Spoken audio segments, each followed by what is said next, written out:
Welcome. I'll tell you a little bit more about sustainable heat policy in Bruges.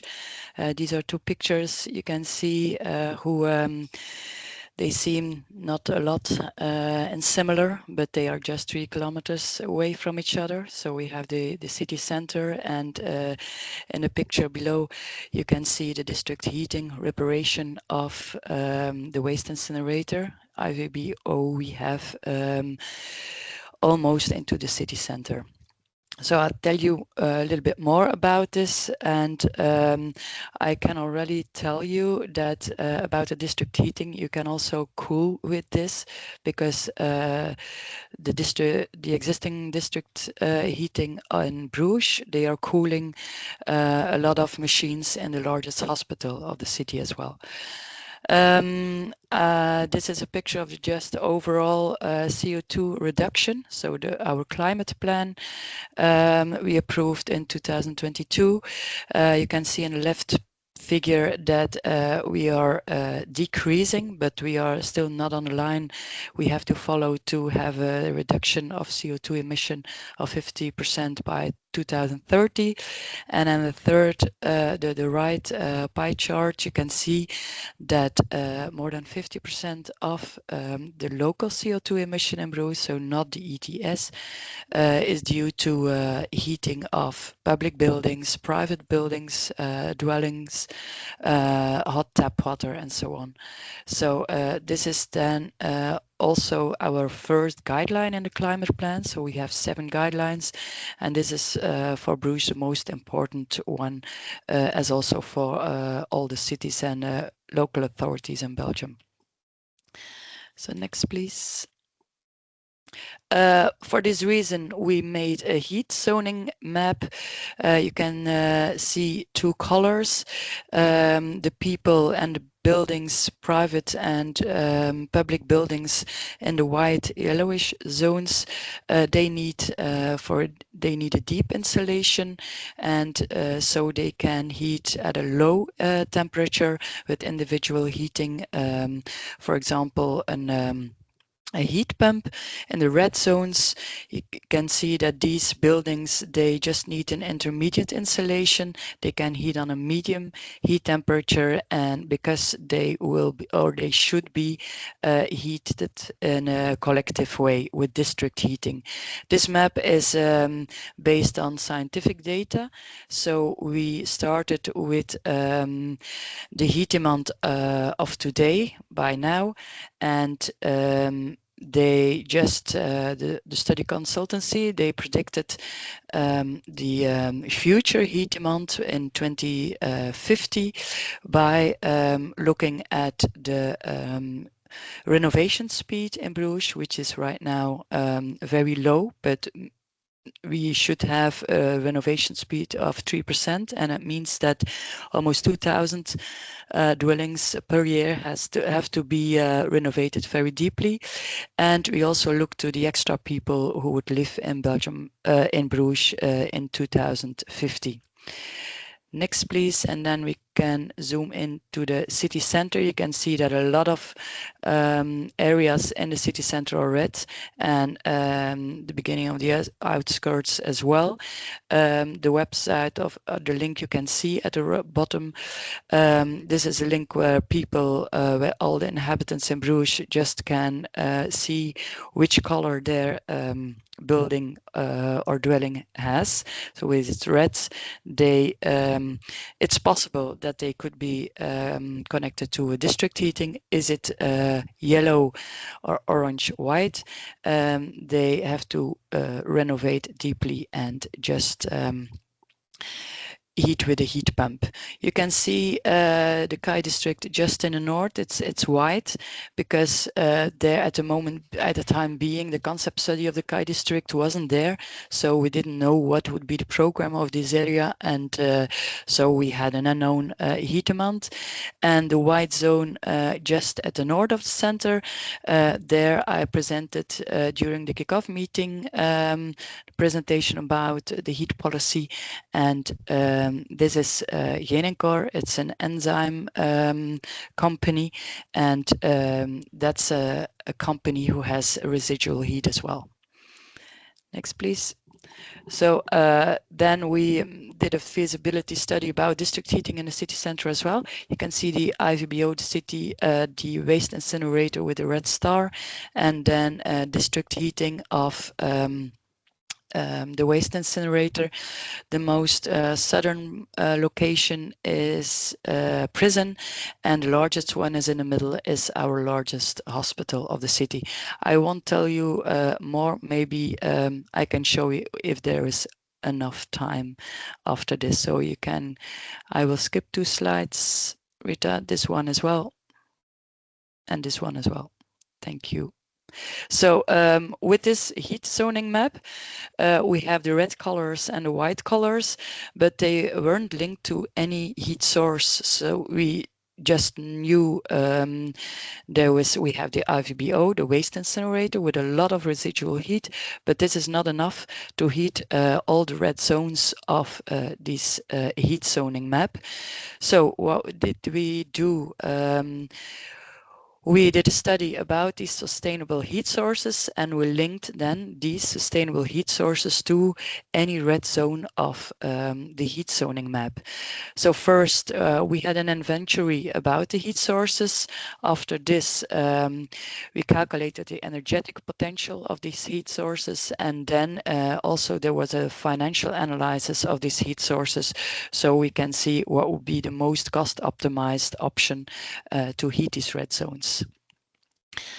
So for the inventory then, you can see Bruges. So in the left side is the northern part of Bruges with the port of Bruges, and then the city center at the right. All these bulbs, they show some residual heat. The color of the bulbs, they show the temperature of the heat, and the width of the bulbs, they show how many power they have. So in the right picture, for example, in the north, the red bulb is the waste incinerator. All the blue bulbs, they show aquathermal options. So we have several canals to Ostend, to Damme, for example, the Ring Canal, and they also, all the water there, they have heat in it.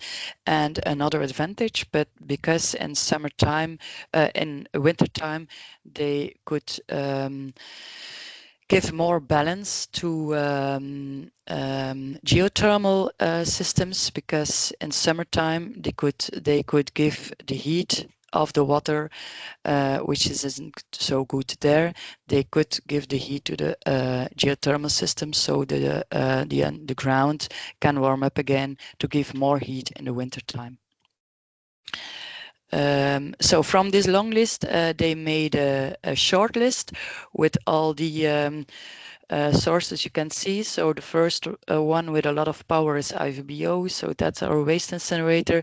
Another one, C-pipe fluxes, that's a possible project in the future, because in the port they could gather a lot of CO2 of the Netherlands, of Germany, for example, and they can compress it and just send it to gas fields in Norway.